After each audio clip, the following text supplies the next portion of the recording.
God is a good God. Dieu est un bon Dieu.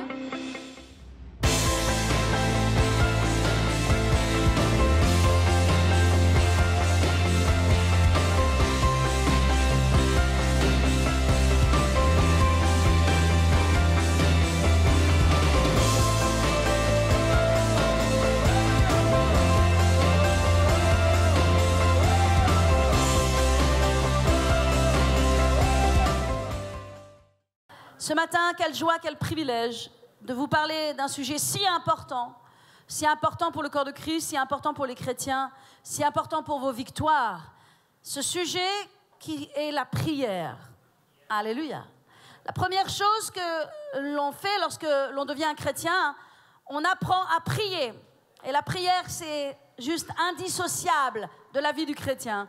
Et ce matin, je vais vous parler sur la prière, de sorte que votre prière, votre niveau de prière soit régénéré dans le nom de Jésus.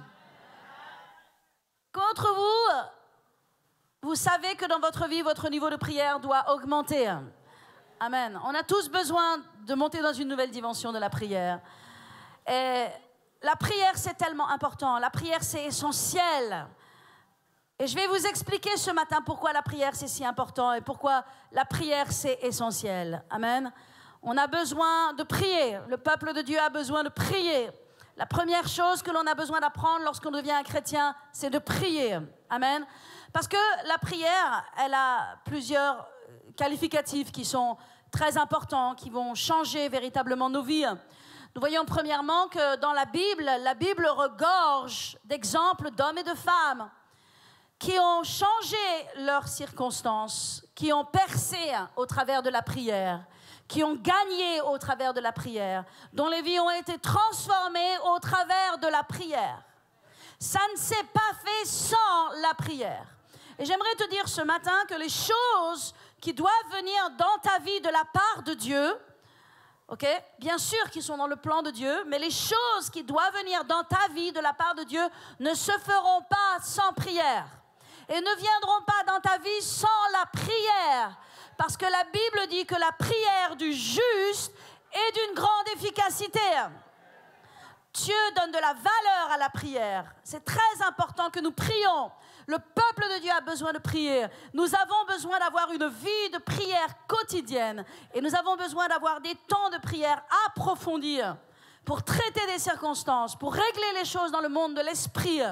Parce que les choses auxquelles nous sommes confrontés, les choses qui sont tout autour de nous, sont des choses spirituelles qui doivent se résoudre avec des armes spirituelles. Amen. Et c'est important, bien sûr, de faire des choses dans le naturel, mais c'est important et indissociable de faire les choses dans le spirituel. Et les choses dans le spirituel, ça s'appelle la prière. Donc nous voyons dans la Bible que tellement de gens, tous les gens, qui ont percé, qui ont accompli de grandes choses, ont commencé par prier. Vous ne trouverez pas d'exception à cela. Vous voyez que Abraham a prié, vous voyez que Moïse a prié.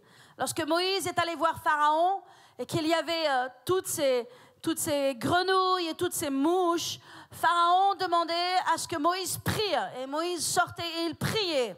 Et les choses se passaient. Nous voyons Abraham, nous voyons Moïse, nous voyons Daniel, nous voyons Élie. Nous voyons Esther. Tout ce qui s'est passé par la prière. Alors, ce n'est pas différent dans le Nouveau Testament. Plus et encore. La Bible dit, car les armes avec lesquelles nous combattons ne sont pas charnelles, mais elles sont puissantes par la vertu de Dieu pour renverser les forteresses. Et ces armes puissantes sont la prière et bien sûr le nom de Jésus, le sang de Jésus. Et nous avons besoin de prier. Il y a plusieurs choses indispensables que nous apporte la prière. Premièrement, la prière, bien sûr, c'est la volonté de Dieu. J'aimerais que vous sachiez que la prière, c'est la volonté de Dieu. C'est la volonté de Dieu que tu pries. Pourquoi est-ce que c'est la volonté de Dieu que tu pries? Parce que prier, c'est parler à Dieu. Parler, c'est communiquer. Prier, c'est communiquer avec Dieu. Prier, c'est avoir la communion avec Dieu. C'est la volonté de Dieu que nous prions parce que la prière nous ramène dans notre état d'origine. Que lorsque je prie, je suis en communion avec Dieu. Amen. Et la volonté de Dieu, dès le départ de la création, ça a été que l'homme soit en communion avec Dieu. Dieu ne nous a pas créés pour que nous soyons des robots. Dieu ne nous a pas créés, nous a jetés sur la terre et nous a dit « Allez-y, débrouillez-vous ». Dieu était en communion avec Adam et Ève. Et la vie que Dieu veut pour toi, c'est une vie dans laquelle tu es en communion avec ton Dieu. Et tu ne peux pas être en communion avec ton Dieu hors de la prière. Est-ce que je parle à quelqu'un ce matin? La communion avec Dieu n'est pas juste dans ton cœur. La communion avec Dieu n'est pas juste une émotion et bien sûr le sentiment d'être connecté avec Dieu. Même si je ne prie pas, j'ai le sentiment d'être connecté avec Dieu et je le suis. Mais ma communion, c'est quand je parle à Dieu. Et c'est la volonté de Dieu que nous soyons en communion avec Dieu. Est-ce que quelqu'un peut dire amen à cela? Ça nous ramène au plan original de Dieu. Je vais vous donner 5 points, puis après je vais vous expliquer pourquoi on doit prier. Donc premièrement, la prière, c'est la volonté de Dieu. Tout le monde répète. Premièrement, la prière, le fait que je prie, c'est la volonté de Dieu pour moi. Amen. Et vous savez, la volonté de Dieu, la Bible dit, elle est bonne, agréable et parfaite. Et la volonté de Dieu, elle est meilleure que toi, ce que tu peux penser. C'est la volonté de Dieu que tu mettes tes genoux à terre et que tu pries ton Dieu. Est-ce que je parle à quelqu'un ce matin? Alléluia. Deuxièmement, la prière, c'est très important parce que c'est un acte de soumission. C'est un acte de dépendance. Quand je prie, je dis à Dieu, je dépends de toi. J'ai besoin de toi. Et je vais vous dire une chose, j'ai besoin de Dieu. Insensé est celui qui pense que Dieu n'existe pas. Et insensé est celui qui pense qu'il peut y arriver tout seul. La réalité, c'est que plus vous approchez de Dieu, plus vous réalisez que vous avez besoin de Dieu. Vous savez, la prière, c'est de l'humilité. Et le fait de ne pas prier, c'est de l'orgueil. Le fait de ne pas prier, c'est de dire, je peux y arriver tout seul, je n'ai pas besoin de toi. Or, nous avons besoin de Dieu. C'est un acte de soumission. C'est un acte de dépendance. Je dis à Dieu, je dépends de toi. Je me remets entre tes mains. Alléluia. Jésus, nous allons le voir, il a tellement prié. Jésus lui-même a prié. Jésus lui-même a remis son esprit entre les mains du Père. Tout ce qu'il a fait, tout ce que Jésus a fait sur la terre, il l'a fait dans la prière. Peut-être vous ne voyez que les miracles, peut-être vous ne voyez que les guérisons, peut-être vous ne voyez que les multiplications, peut-être que vous ne voyez que les résurrections, mais la réalité derrière chacune de ces choses, il y avait beaucoup de prières.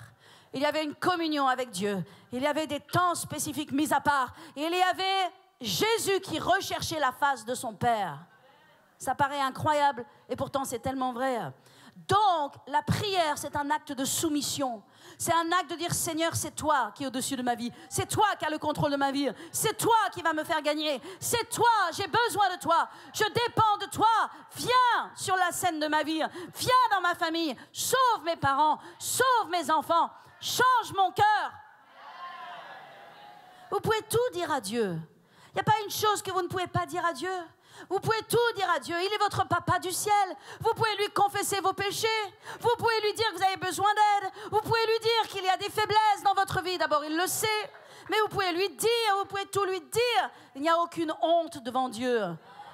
Devant Dieu, nous sommes tels que nous sommes. Nous sommes nus, nous sommes humbles, nous sommes seuls. Nous sommes devant Dieu. Et devant Dieu, nous pouvons être vrais. Et tu as besoin d'être vrai.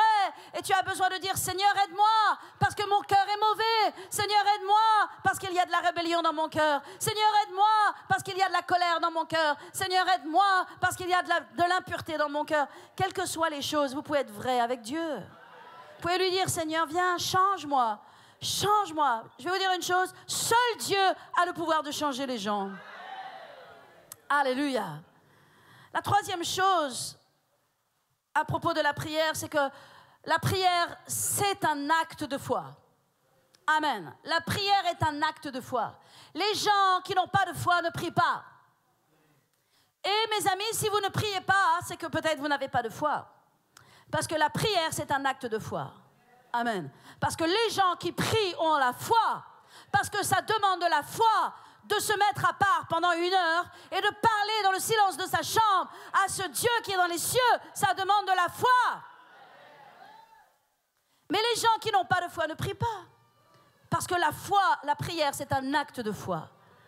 Quand je prie, je manifeste ma foi en Dieu. Je montre ma foi en Dieu. Je sais que mon Dieu existe. Alléluia. Car il faut que celui qui s'approche de Dieu croit que Dieu existe et qu'il est le rémunérateur de ceux qui le cherchent. Donc celui qui prie doit croire. Tu dois croire que ton Dieu existe. Et bien sûr, tu le sais. Mais comment est-ce que tu manifestes? Comment est-ce que tu prouves ta foi? Ta foi, elle se prouve dans ce que tu es capable de mettre tes genoux à terre pendant 1 heure et de parler à ton Dieu dans le pseudo-silence de ta chambre. Alléluia.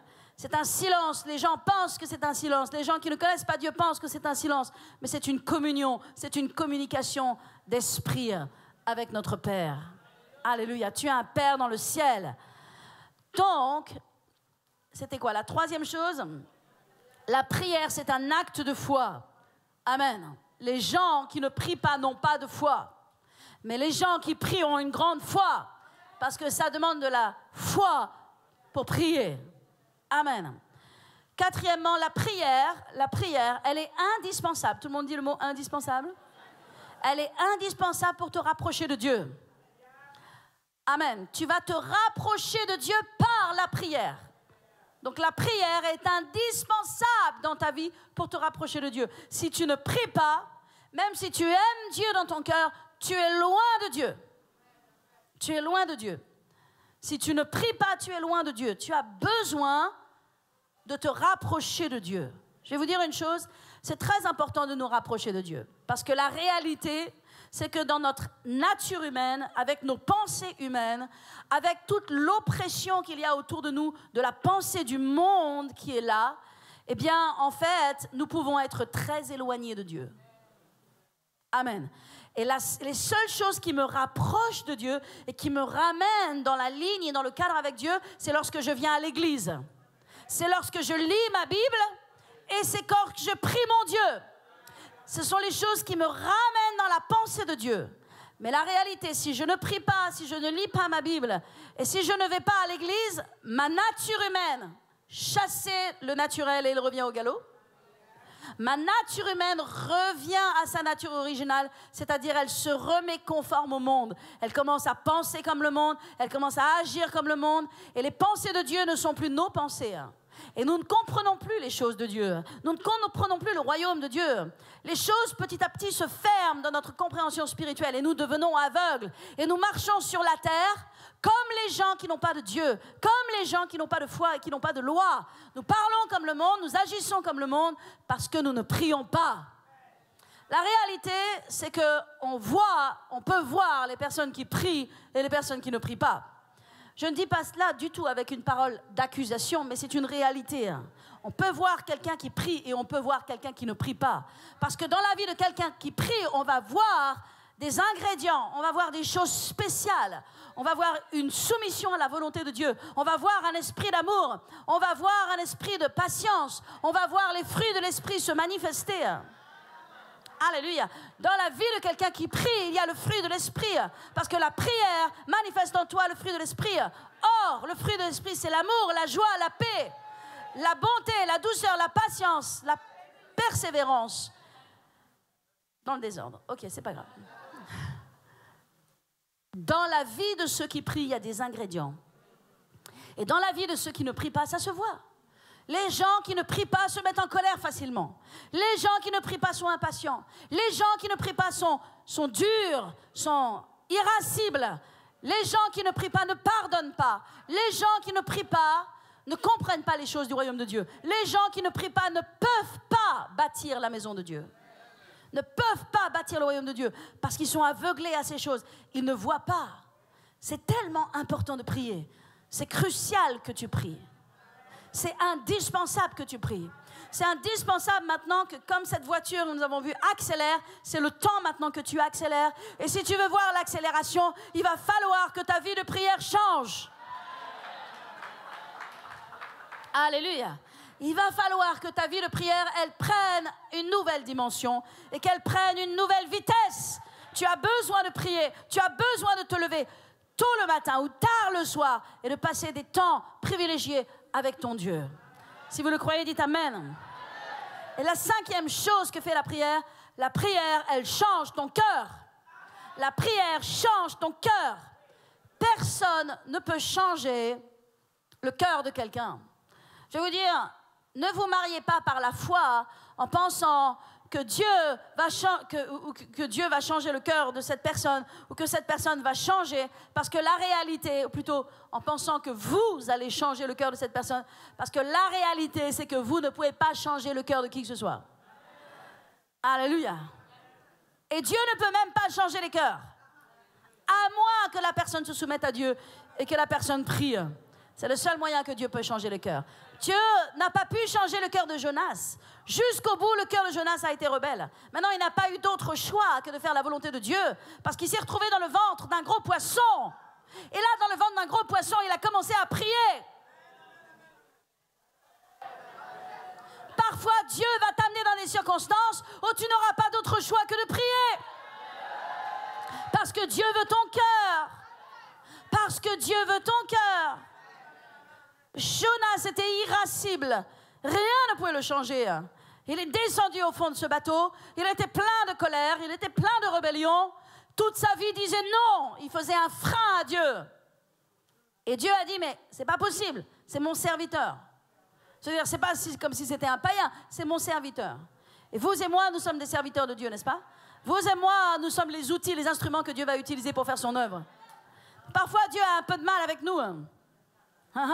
Et donc, Jonas est descendu dans le fond du bateau. Et ils ont réalisé que c'est lui qui a amené la tempête. Et il ne voulait même pas retourner. Et il a dit, jetez-moi dans la mer. Mais Dieu avait prévu un grand poisson.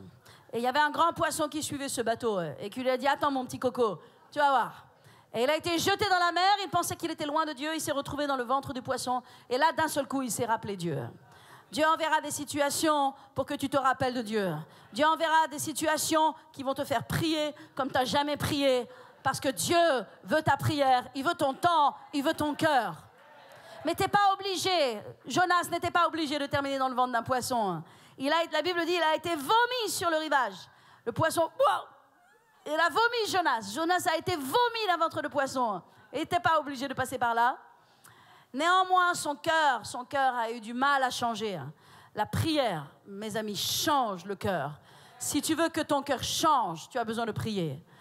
Même si tu ne réalises pas que tu as besoin que ton cœur change, quand tu pries, ton cœur change. Parce que tu ne peux pas t'approcher de la face de Dieu sans être transformé. Tu ne peux pas t'approcher de Dieu dans la prière sans que la face de Dieu vienne sur toi. Il y a une transfiguration qui se fait.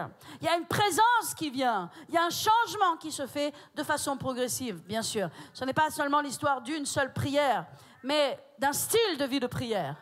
Amen. Dieu nous appelle à une vie de prière, à un style de vie de prière. La prière va te donner de l'énergie. Il y a tellement de choses à dire sur la prière. Mes amis, si tu penses que tu es raplapla, si tu penses que tu es un peu mou, ce n'est pas l'eau Vittel qui va te donner de la vitamine, c'est la prière. Parce que la prière va te donner de l'énergie. La prière va te donner de la force. Amen. Les gens qui prient sont pleins d'énergie. Les gens qui prient sont pleins de vision. Les gens qui prient sont pleins de passion. Les gens qui prient ont un but dans la vie. Les gens qui prient suivent la voie de Dieu. Alléluia. Les gens qui prient sont forts. Les gens qui prient sont forts dans l'adversité. Les gens qui prient sont forts devant les obstacles. Les gens qui prient sont forts lorsque le diable les menace. La prière, c'est tellement important. C'est vraiment le bienfait que Dieu nous a donné sur la terre. Alors je veux que vous priez. Dans ce deuxième semestre qui arrive, qui va s'appeler Accélère, ce deuxième semestre, nous allons l'appeler Accélère. Nous allons l'appeler accélération dans le nom de Jésus. Ça ne va pas se faire sans ta prière. Alors maintenant, commence à t'accrocher à ce que je dis, à t'accrocher à la parole de Dieu et dire, c'est pour moi. Alléluia. Il va y avoir une accélération dans ma vie. Je vais mettre mes genoux à terre et je vais prier et je vais devenir une sentinelle pour mon Dieu et je vais amener le royaume de Dieu sur la terre. Est-ce que je peux avoir un amen pour cela? Alléluia, alléluia. Ce que je veux que vous sachiez, peuple de Dieu, c'est que bien sûr, comme je l'ai dit tout à l'heure, eh bien, nous voyons Abraham a prié, nous voyons Moïse a prié, Esther a prié, Daniel a prié, qui encore? Élie a prié, Élisée a prié. Et tous ceux qui ont marché avec Dieu ont prié.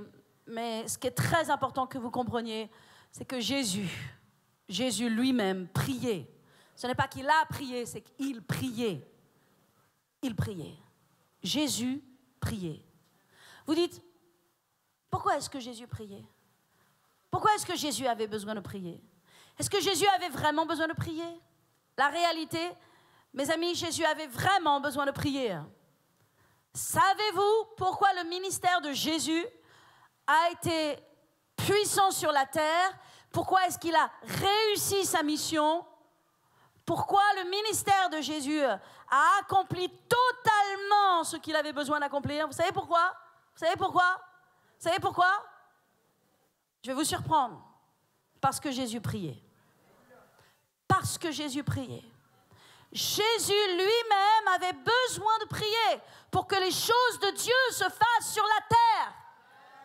Ça veut dire que les choses de Dieu ne vont pas se faire automatiquement parce que tu as une bonne volonté, parce que tu as un bon cœur, parce que tu le veux sincèrement et parce que tu as la foi. Jésus avait un bon cœur. Jésus était éventuellement la puissance de Dieu même sur la terre. Et néanmoins, les choses de Dieu se sont faites parce que Jésus priait. Alors mes amis, si Jésus a eu besoin de prier, combien plus vous et moi, nous avons besoin de prier. Nous avons tellement besoin de prier. Il y a une urgence pour la prière. Il y a un cri de Dieu pour la prière. C'est le temps de la prière. Dis à ton voisin, c'est le temps de la prière. Les choses de Dieu se sèment dans la prière et elles se récoltent après dans le temps. Tout ce que tu dois récolter de Dieu se sème d'abord dans la prière. Tu dois premièrement prier et notamment, non seulement prier, mais aussi semer des offrandes parce que les deux vont ensemble. Si nous voyons Corneille, nous voyons que Corneille était connu dans le ciel pour un homme qui priait et pour un homme qui donnait généreusement à l'œuvre de Dieu. Et ces deux choses sont montées vers le ciel après qu'il ait prié, donné. Vous savez, les gens, ils font une prière et ils veulent que les choses se passent. Ils donnent une offrande et ils veulent que les choses changent.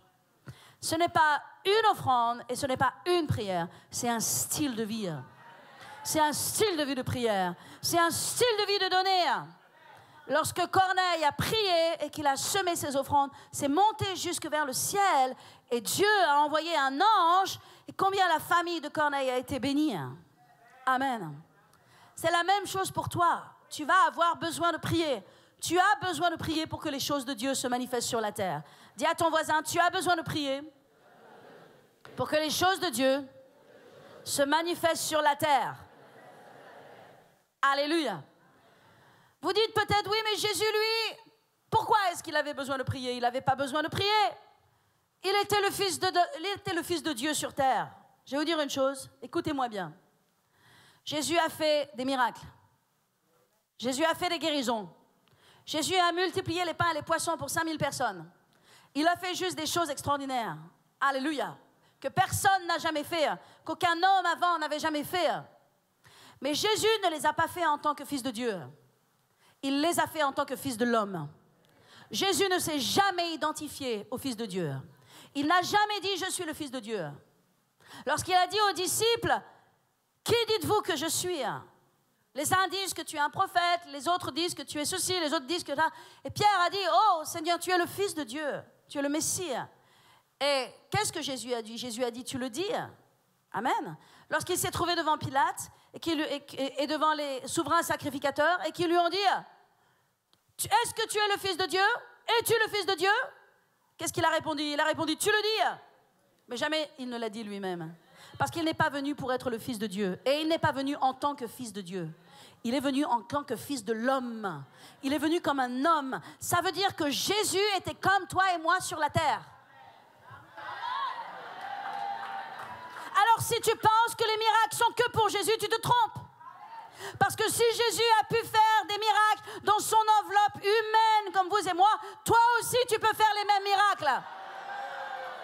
Et c'est pourquoi Jésus a dit, vous ferez des miracles et vous en ferez même des plus grands que je fais moi-même parce que je m'en retourne vers mon Père. Mais vous ferez même des œuvres qui sont plus grandes que les miennes. Pourquoi nous pouvons nous identifier à Jésus? Nous pouvons nous identifier à Jésus parce que Jésus sur la terre était pleinement homme. Il est né comme un homme. Il est né par des voies humaines comme un homme. Il est né dans une étable comme un homme. Philippiens 2, versets 6 et 7, nous dit, est-ce que vous êtes avec moi ce matin? Est-ce que je parle à quelqu'un ce matin? Nous dit que Christ, existant en forme de Dieu, absolument, existant en forme de Dieu, n'a pas regardé comme une proie à arracher d'être égal avec Dieu. C'est Philippiens 2, 6 et 7. Okay. Mais il s'est dépouillé, tout le monde dit le mot dépouillé, en prenant une forme de serviteur et en devenant semblable à un homme. Et il a paru comme un simple homme. Et il s'est humilié lui-même, se rendant obéissant comme vous et moi, jusqu'à la croix, jusqu'à mourir, jusqu'à la honte de la croix. Alléluia. Amen. Regardez-moi. Qu'est-ce qui est écrit ici? Il est écrit absolument l'humanité de Christ. Quand Jésus est venu, il est venu comme un homme. La Bible dit qu'existant en forme de Dieu, il s'est dépouillé lui-même de ses attributs divins. Vous devez comprendre cela. Jésus, pour venir sur la terre, pour être le deuxième Adam, a dû se dépouiller de toutes ses capacités divines. Il s'est dépouillé de sa divinité pour venir, la Bible dit, comme un homme, comme un simple homme. Amen. La seule différence entre Jésus et moi, la seule différence entre Jésus et toi, c'est que, en devenant un homme, il n'a jamais commis de péché. Il n'a jamais commis de péché. La seule différence entre Jésus et moi et toi, c'est que Jésus, lui, il est devenu un homme, mais il n'a jamais commis de péché. Amen. Et voyez combien puissante est la nature de ceux et de celles qui se préservent du péché. Voyez comme c'est important de se préserver du péché. Comme le péché rend faible, comme le péché nous donne la domination de Satan sur nos vies. Est-ce que je peux vous entendre?